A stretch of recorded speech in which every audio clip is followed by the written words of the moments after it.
വിവാഹം എന്നത് രണ്ട് വ്യക്തികൾ തമ്മിലുള്ള ബന്ധം എന്നതിലുപരി രണ്ട് കുടുംബങ്ങൾ തമ്മിലുള്ള ഒത്തുചേരൽ കൂടിയാണ്. എന്നാൽ ഇന്നും നമ്മുടെ സമൂഹത്തിൽ വിവാഹ ചടങ്ങുകളുമായി ബന്ധപ്പെട്ട് നിലനിൽക്കുന്ന പല അനാചാരങ്ങളും അന്ധവിശ്വാസങ്ങളുമൊക്കെയുണ്ട്.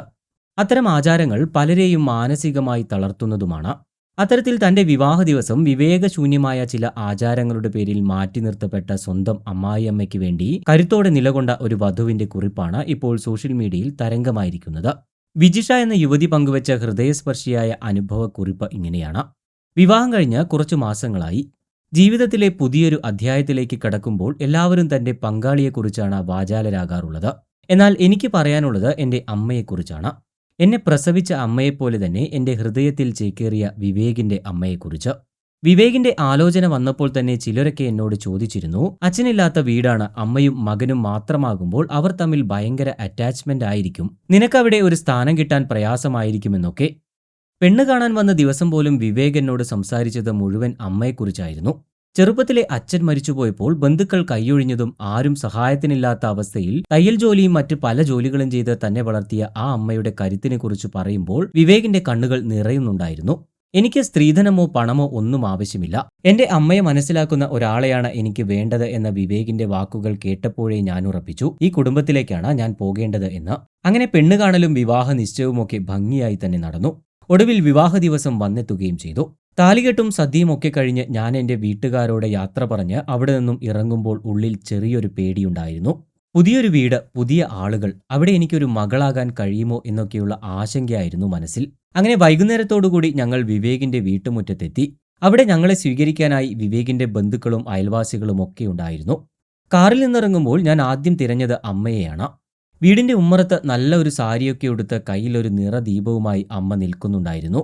അമ്മയുടെ മുഖത്ത് കണ്ട ആ പ്രകാശം ഒരുപക്ഷെ ആ നിലവിളക്കിനേക്കാൾ തിളക്കമുള്ളതുമായിരുന്നു. തന്റെ മകൻ ഒരു പെൺകുട്ടിയെയും കൂട്ടി പുതിയൊരു ജീവിതത്തിലേക്ക് കടന്നു വരുന്നത് കാണാൻ ആ അമ്മ എത്ര കൊതിച്ചിട്ടുണ്ടാകും. തുടർന്ന് ഞാൻ വലതുകാൽ വെച്ച് വീട്ടിലേക്ക് കയറാൻ തുടങ്ങുമ്പോഴാണ് ആ സംഭവം നടന്നത്. വിവേകിന്റെ ബന്ധുക്കളുടെ കൂട്ടത്തിൽ നിന്നിരുന്ന ഒരു മുതിർന്ന അമ്മാവൻ അല്പം ഉറക്കെ തന്നെ പറഞ്ഞു, ഇതെന്താ എവിടെയുമില്ലാത്ത ചടങ്ങ്? വിധവയായ സ്ത്രീകൾ ഇങ്ങനെ വിളക്കും പിടിച്ചു നിൽക്കുന്ന ചടങ്ങ് പതിവുള്ളതാണോ, അത് മറ്റാരെ കൊണ്ടെങ്കിലും ചെയ്യിച്ചുകൂടെ എന്ന്. ആ വാക്കുകൾ ഒരു ചാട്ടുളി പോലെയാണ് അന്തരീക്ഷത്തിൽ പതിച്ചത്. ഇത് ചുറ്റും കൂടി നിന്ന ചില സ്ത്രീകളും ഏറ്റുപിടിക്കുന്നതായും കണ്ടു. സന്തോഷം കൊണ്ട് വിടർന്നു നിന്ന അമ്മയുടെ മുഖം പെട്ടെന്ന് മങ്ങി. ആ കണ്ണുകൾ നിറഞ്ഞു തുളുമ്പുന്നത് ഞാൻ കണ്ടു. താൻ കാരണം മകന്റെ ജീവിതത്തിൽ ഒരു തടസ്സമുണ്ടാകരുതെന്ന് കരുതിയാകണം അമ്മ വിറയ്ക്കുന്ന കൈകളോടെ ആ നിലവിളക്ക് അരികിൽ നിന്ന മറ്റൊരു സ്ത്രീക്ക് കൈമാറി. തലതാഴ്ത്തി അമ്മ പുറകോട്ട് മാറുന്നത് കണ്ടപ്പോൾ എനിക്ക് സഹിക്കാൻ കഴിഞ്ഞില്ല. ഞാൻ ആ സമയം വിവേകിനെ നോക്കി. അവന്റെ മുഖത്ത് സങ്കടവും ദേഷ്യവും കലർന്ന ഭാവമായിരുന്നു.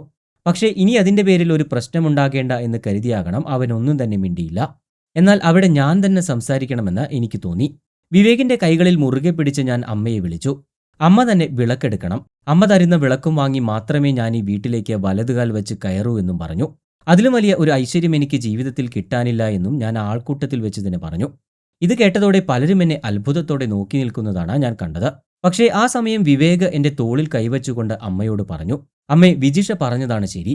അമ്മ സഹിച്ച കഷ്ടപ്പാടുകളാണ് ഈ വീടിന്റെ ഏറ്റവും വലിയ ഐശ്വര്യം. ആ വിളക്ക് അമ്മ തന്നെ പിടിക്കണമെന്ന്. ആ സമയം അമ്മയുടെ കണ്ണുകളിൽ നിന്ന് ആനന്ദ കണ്ണുനീർ ഒഴുകുന്നുണ്ടായിരുന്നു. വിറയ്ക്കുന്ന കൈകളോടെ അമ്മ വീണ്ടും വിളക്ക് പിടിച്ചു. ആ ദീപത്തിന്റെ വെളിച്ചത്തിൽ അമ്മയുടെ മുഖത്തെ പുഞ്ചിരി എനിക്ക് പകർന്നു നൽകിയത് വല്ലാത്തൊരു ധൈര്യം തന്നെയായിരുന്നു. അമ്മയുടെ കയ്യിൽ നിന്നും ആ നിലവിളക്ക് ഏറ്റുവാങ്ങി അമ്മയെ ചേർത്തു പിടിച്ച് ഞാൻ വിവേകിന്റെ വീട്ടിലേക്ക് വലതുകാൽ വെച്ച് കയറി. ഇന്ന് ഞങ്ങൾ അമ്മായിയമ്മയും മരുമകളുമല്ല. വിവേകിന് കൊടുക്കുന്ന അതേ സ്നേഹവും കരുതലുമെല്ലാം അമ്മ എനിക്കും ഇപ്പോൾ നൽകുന്നു. ഇന്ന് ഞങ്ങൾ 3 പേരും സന്തോഷത്തോടെയാണ് ഈ വീട്ടിൽ ജീവിക്കുന്നത്. സ്നേഹബന്ധങ്ങൾക്കപ്പുറം ഒരു അന്ധവിശ്വാസങ്ങൾക്കും സ്ഥാനമില്ല എന്ന തിരിച്ചറിവാണ് എന്നെ ആ നിമിഷം അങ്ങനെ ചെയ്യാൻ പ്രേരിപ്പിച്ചത്. ആ നിലവിളക്ക് എൻ്റെ ജീവിതത്തിലെ ഏറ്റവും വലിയ വെളിച്ചമായി ഇപ്പോഴും തെളിഞ്ഞു നിൽക്കുകയാണ്. ഇത്തരം ആചാരങ്ങളൊക്കെ ഇനിയെങ്കിലും എടുത്തുമാറ്റപ്പെടേണ്ടതാണ് എന്നതുകൊണ്ടാണ് ഞാൻ എൻ്റെ ഈ അനുഭവം ഇവിടെ പങ്കുവെക്കുന്നത്. ഇങ്ങനെയായിരുന്നു യുവതി തന്റെ സോഷ്യൽ മീഡിയയിൽ പങ്കുവച്ച കുറിപ്പ്.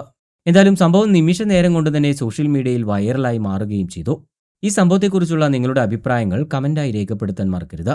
കൂടുതൽ വാർത്തകൾക്കും വിശേഷങ്ങൾക്കുമായി ചാനൽ സബ്സ്ക്രൈബ് ചെയ്യാനും മറക്കരുത്.